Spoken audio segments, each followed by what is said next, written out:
Salut, j'espère que vous allez bien. On se retrouve pour la review de Monday Night Raw du 15 janvier 2024. Le temps passe déjà très vite. Et on commence directement chaud avec Cody Rhodes qui fait son entrée. D'ailleurs, si vous avez regardé le Raw d'hier soir, vous avez peut-être remarqué que le stage de Raw avait un petit peu changé. C'est normal, on était dans une salle un petit peu plus petite. Et puis je crois qu'il y avait des problèmes de transport à cause du temps.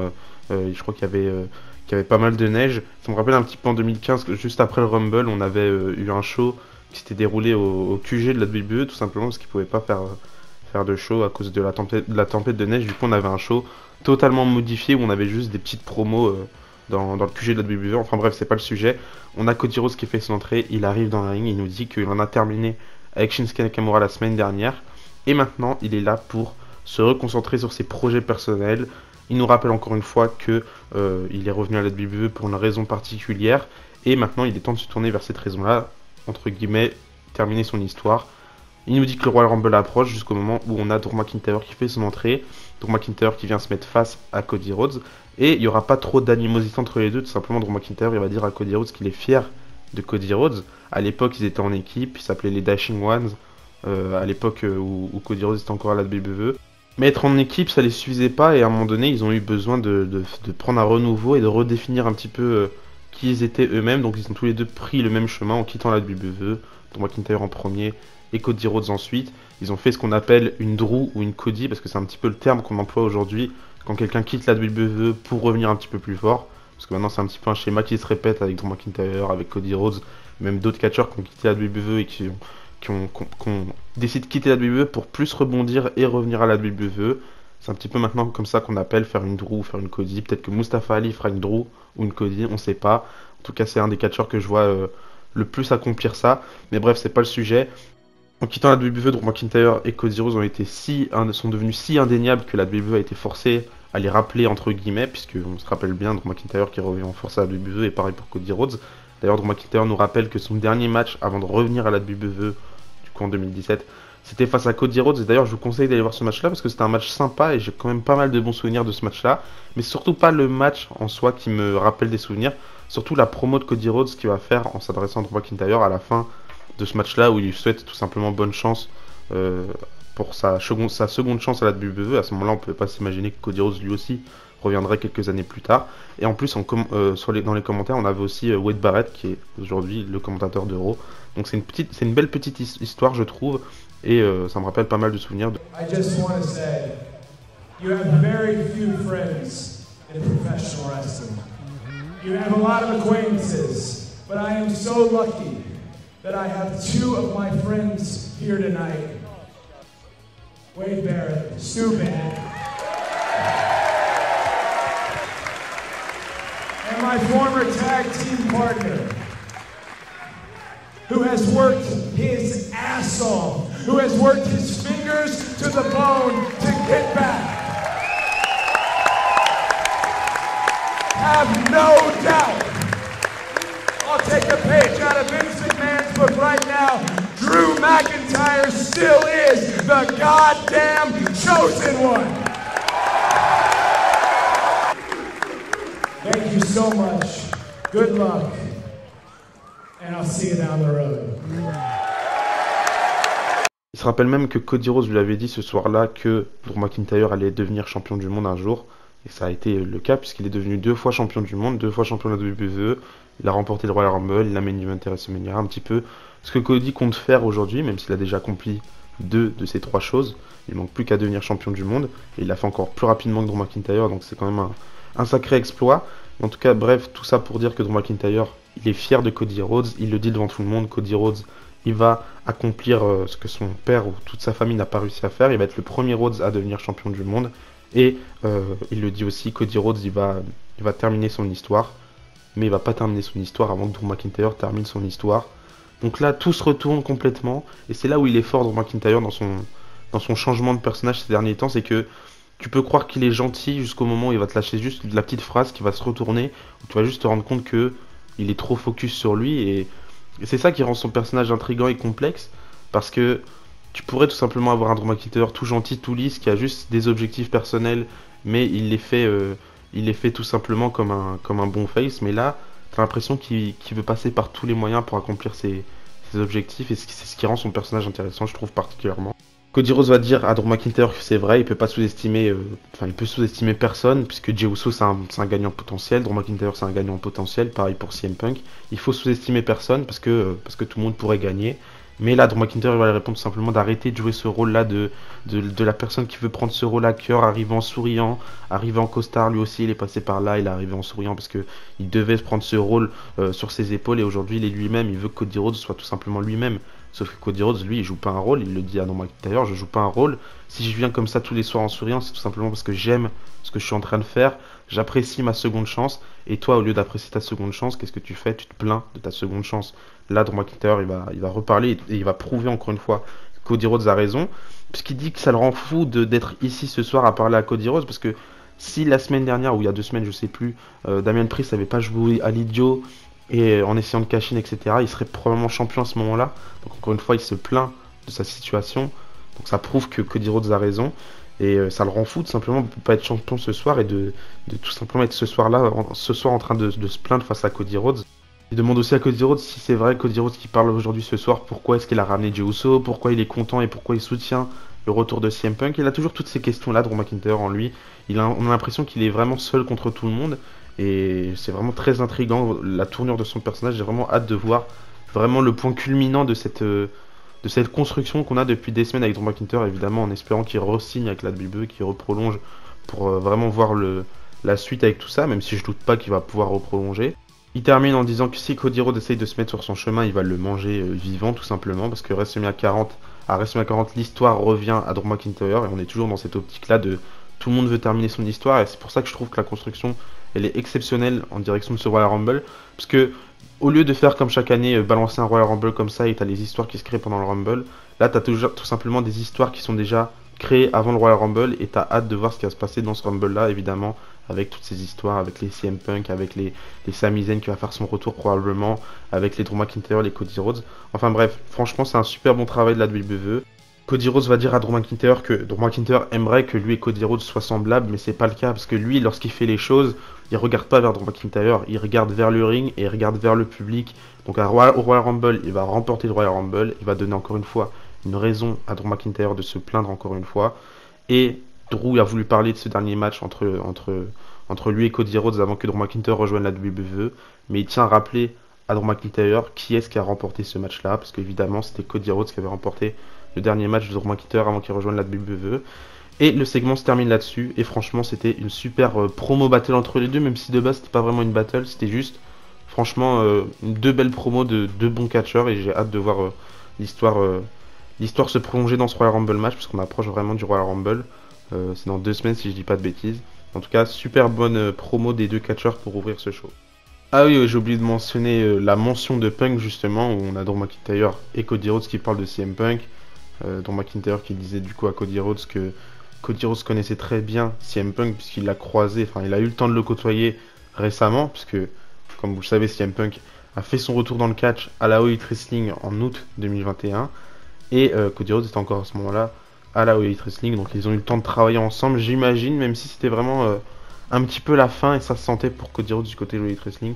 Enfin bref, c'est pas le sujet, mais par contre CM Punk il a posté un truc sur Instagram, je crois qu'il a posté en post normal et en story, où je vais vous l'afficher tout de suite à l'écran, où en gros il dit tout simplement que vu que Cody Rhodes aime beaucoup parler de lui en ce moment, la semaine prochaine on aura Cody Rhodes et CM Punk qui se retrouveront face à face à NXT, j'allais dire, qu'est-ce que je raconte, à Raw du coup dans le ring à la Nouvelle-Orléans.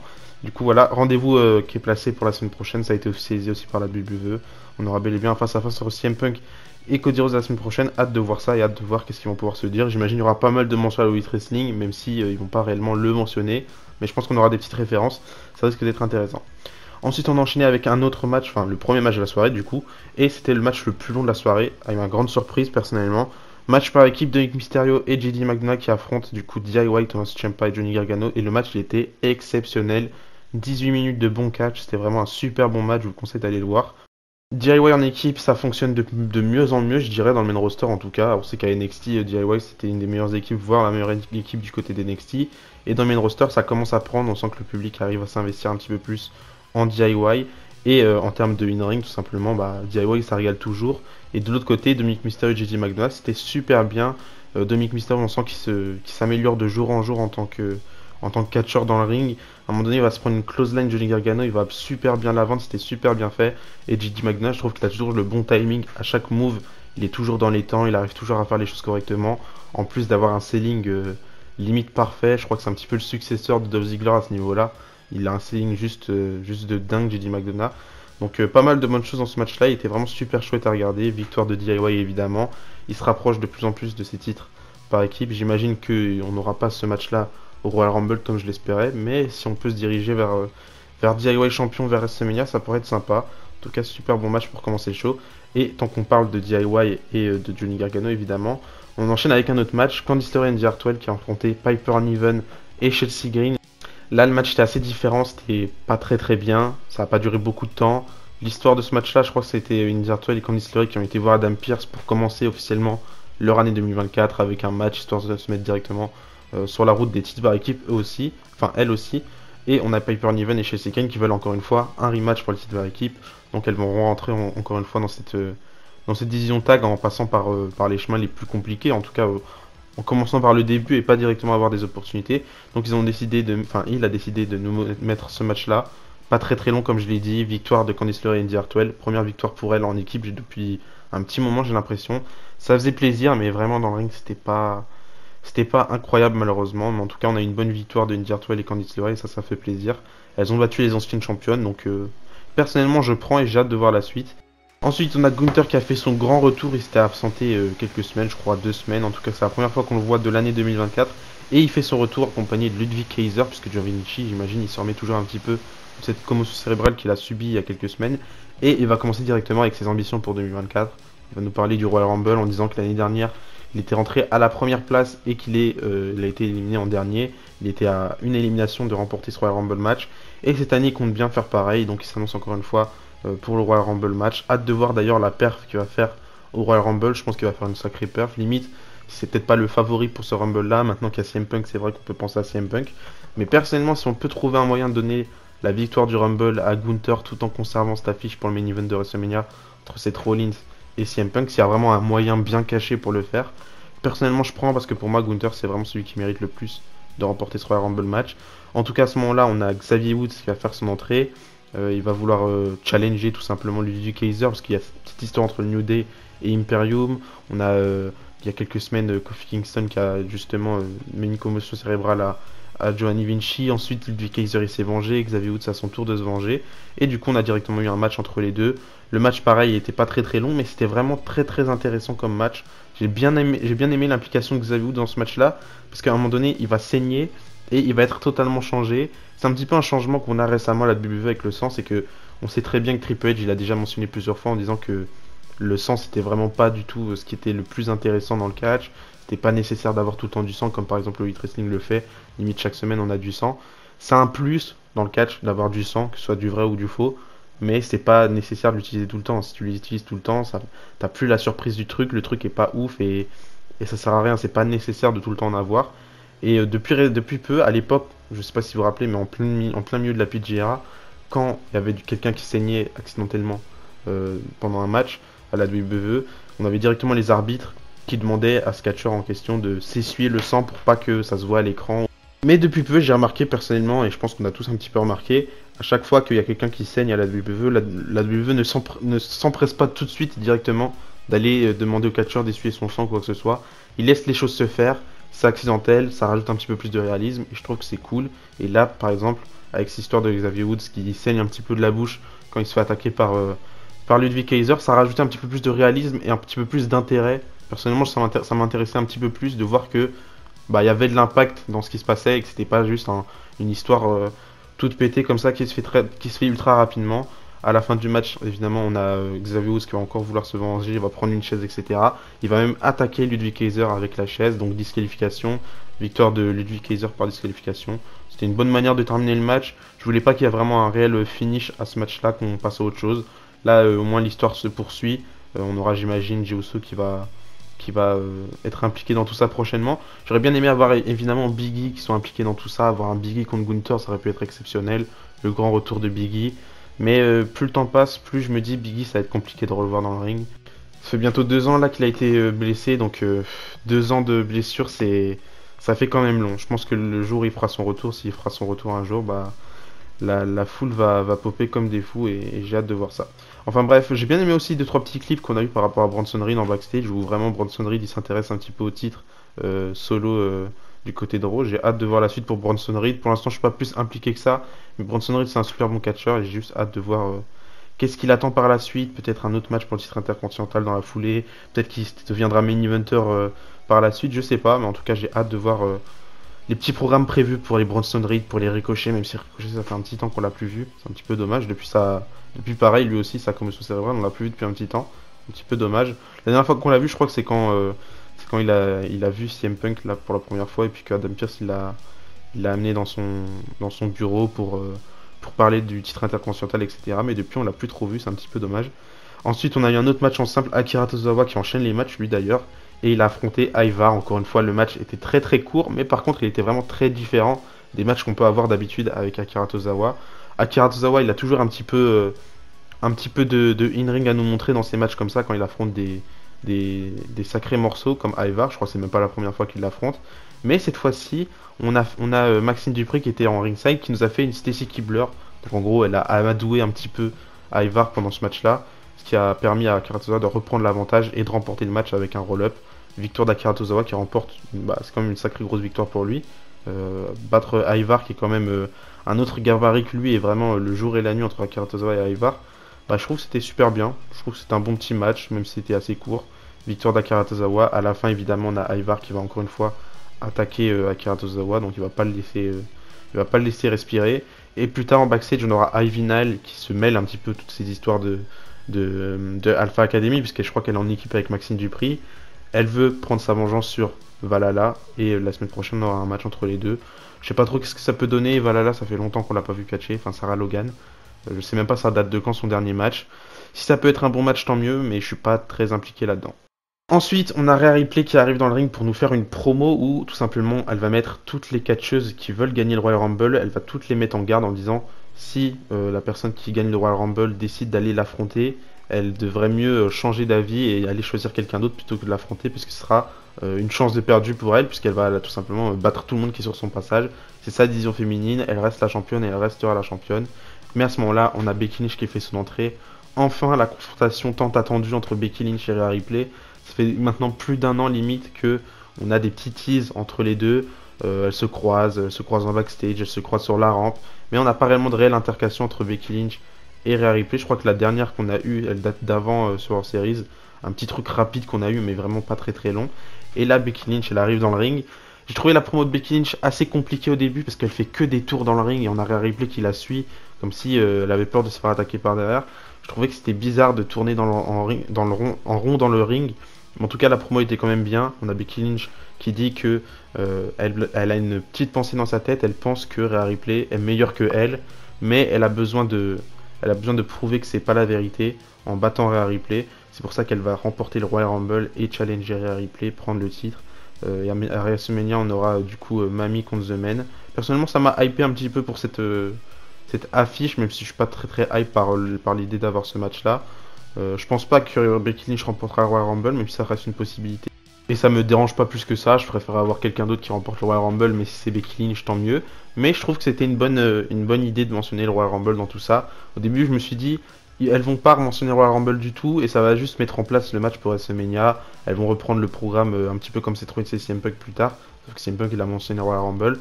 Mais là, Becky Lynch, elle a eu la bonne idée. Enfin, j'imagine que c'était pas son idée, mais la WWE a eu la bonne idée que Becky Lynch mentionne le Royal Rumble pour laisser cette possibilité dans la tête des fans que Becky Lynch pouvait remporter ce match-là. Donc hâte de voir. Et on a aussi Rhea Ripley à la fin qui dit que s'il y a bien une autre personne qui veut voir Becky Lynch remporter ce Royal Rumble match et l'affronter à WrestleMania, c'est Rhea Ripley. Parce que Rhea Ripley, tout simplement, elle a pu battre à peu près tout le monde dans ce roster d'Euro. Il manque juste Becky Lynch et elle a envie d'avoir ce match-là. Donc si on peut avoir ce match-là, tant mieux. Ensuite, on a eu un autre match par équipe, le Miz et R-Truth qui ont affronté du coup Finn Balor et Damian Priest. J'ai pas trouvé que le match était vraiment nécessaire à cette carte d'Euro. On a beaucoup de R-Truth dans cet épisode d'Euro et c'est normal. Hein. Pour l'instant, c'est un des catcheurs qui fait le plus parler de lui du côté de Monday Night Raw. C'est très très drôle. Je crois que même son t-shirt, c'est celui qui est le plus vendu actuellement. Et c'était une bonne chose de la WWE de continuer cette histoire-là avec R-Truth. mais ça fait quand même beaucoup. C'est à peu près le même match qu'on a eu la semaine dernière, sauf que là c'est Finn Balor et Damian Priest à la place. Je suis pas très hypé par cette idée-là d'avoir R-Truth, d'avoir une intrigue avec R-Truth qui va rejoindre le Judgment Day ou pas. Ça m'intéresse pas tant que ça. Je trouvais ça drôle, mais je trouve que ça prend beaucoup trop de place du côté de Monday Night Raw pour pas grand-chose finalement. C'est d'ailleurs Damian Priest qui va faire le tombé sur... Enfin non, c'est Damian Priest qui fait son Shock Slam sur R-Truth et Finn Balor qui fait le tombé. Et c'était assez surprenant, sans trop être surprenant, que ce soit Damian Priest qui fasse le finisher sur R-Truth, puisque c'est celui qui montre le plus d'empathie, je trouve pour l'instant, dans la kayfabe à R-Truth. Et c'est encore plus réel quand on sait que, hors kayfabe cette fois-ci, c'est vraiment Damian Priest qui a poussé pour que la WWE implique R-Truth dans cette histoire de Judgment Day. Très bon choix de sa part, puisque ça fonctionne pour l'instant. Mais du coup, voilà, victoire de Judgment Day et pas grand chose à rajouter là-dessus. Juste avant le main event, on a un autre match qui est cette fois-ci encore moins intéressant. Shayna Baszler et Zoey Stark qui ont affronté du coup Natalya et Tegan Nox. On a eu beaucoup de matchs par équipe cette semaine et beaucoup de matchs par équipe féminin. Enfin, 2, c'est déjà très très bien. Mais encore une fois, très très court, 5 minutes de match, c'était pas assez long. Victoire de Shayna Baszler et Zoey Stark évidemment. Mais je suis pas très hype à l'idée de voir Zoey Stark et Shayna Baszler dans la course au titre par équipe. Encore une fois, je trouve que c'est pas une très bonne idée une fois que t'as plus grand chose à faire avec quelqu'un en solo, tu le mets en équipe. Encore moins quand c'était deux personnes qui avaient vraiment du potentiel dans cette division féminine, que ce soit Zoey Stark ou Shayna Baszler, je les voyais être challengers encore plus pour le titre des Rhea Ripley, mais là ils ont eu 2-3 opportunités chacune, voire encore moins, et puis elles ont été directement mises en équipe. Il n'y a pas grand chose qui est raconté en plus de ça, il n'y a pas vraiment une raison pour laquelle elles sont en équipe, donc pas très très intéressé. Et enfin on passe au main event, et juste avant le main event, au passage on a aussi une promo de Shinsuke Nakamura qui est encore une fois en backstage sur une vignette, qui nous dit qu'il est tourné vers le Royal Rumble, qu'il va mettre toute son énergie pour le Royal Rumble match. Mais en tout cas, il a pas, il a encore une fois mentionné Cody Rhodes, donc peut-être qu'il va continuer avec Cody Rhodes, peut-être que ce sera lui qui va éliminer Cody Rhodes, comme je l'ai dit la semaine dernière. Et avant que le main event commence, on a aussi Seth Rollins et Jinder Mahal qui ont fait respectivement une promo backstage, enfin surtout Seth Rollins, puisqu'il s'est fait interviewer. Et ce que j'ai bien aimé dans la promo Seth Rollins, c'est que il va, sans le mentionner réellement, il va faire une petite référence à ce que Tony Khan a fait évidemment sur les réseaux sociaux, puisque c'est ça qui a fait que le match entre Seth Rollins et Jinder Mahal a pris plus d'ampleur que ce qu'on attendait. Il va dire un truc du genre Jinder Mahal il mérite son opportunité, alors que le tweet de Tony Khan il disait que en gros Jinder Mahal il méritait pas d'avoir une opportunité puisqu'il avait gagné aucun match cette année à la WWE. Enfin bref, c'est pas le sujet. On commence directement avec le main event, Seth Rollins contre Jinder Mahal pour le titre de Seth Rollins. Le match tant attendu, mais pas tant que ça. Personnellement, j'étais pas hyper hype par ce match-là. Mais le match était sympa. C'était bien moins long que le match entre DIY et JD McDonagh et Dominic Mysterio. Mais le match était quand même plutôt cool. Il était cool, il n'y avait pas grand-chose qui m'a déplu en ce match-là. Peut-être le truc qui m'a le plus déplu, c'est qu'on avait Vir et Sanga qui étaient présents en ringside, et moi je m'en fous totalement de cette équipe-là. En tout cas, le match était sympa. Il y a eu un bon storytelling pendant le match, enfin un petit peu une construction basique avec Vir et Sanga qui essayent d'intervenir, et qu'à ce moment-là, on a Jinder Mahal qui va faire son finish sur Seth Rollins. À ce moment-là, je me suis dit peut-être que Seth Rollins va perdre son titre. Mais évidemment, il arrive à se dégager du finisher de Jinder Mahal. Et pendant le match, on avait aussi Damian Priest qui était en ringside, il attendait avec sa mallette. Mais on a quand même Drew McIntyre qui est venu pour se venger un petit peu de ce que Damian Priest a fait, ce qui va empêcher Damian Priest tout simplement de cash-in pendant le match.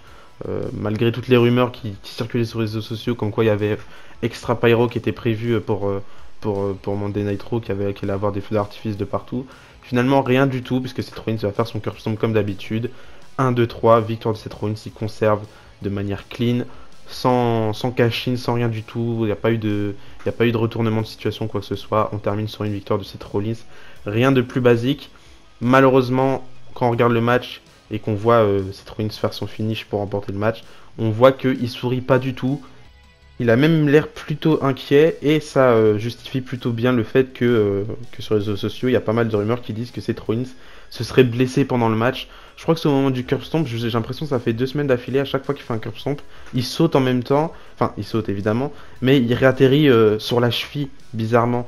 Et à ce qui paraît, là pendant ce match-là, il s'est fait mal au genou, si je dis pas de bêtises, encore une fois. Donc un petit peu inquiétant pour Seth Rollins. Je crois qu'il y aura des analyses de la part des médecins prochainement pour voir un petit peu la situation de Seth Rollins. Mais j'espère que c'est juste pas très très grave, parce que Voir Seth Rollins encore une fois blessé alors qu'il est champion. J'imagine pas s'il va devoir abandonner son titre, si on va devoir abandonner les plans pour WrestleMania avec CM Punk. Enfin bref, ça fait peur. J'espère que pas grand chose de très très grave. 1 ou 2 semaines de repos pour Seth Rollins et après il est reparti. Mais pour l'instant, on n'a pas plus de détails par rapport à la situation de Seth Rollins, donc on verra bien. C'est comme ça que se termine l'épisode de Monday Night Raw. Mettez-moi vos avis dans les commentaires par rapport à ce show. Moi je trouve qu'il était super bien, il y a eu pas mal de bonnes choses. La WWE a compris que ce que nous les fans on veut voir c'est du catch, mais ils ont toujours pas compris que ce qu'on voulait c'est des matchs un petit peu plus longs. Certes on a eu des matchs quand même longs, mais ils nous calent toujours 2-3 petits matchs comme ça, pas très utiles, qui durent 2 ou 3 minutes, et ça c'est pas très très intéressant.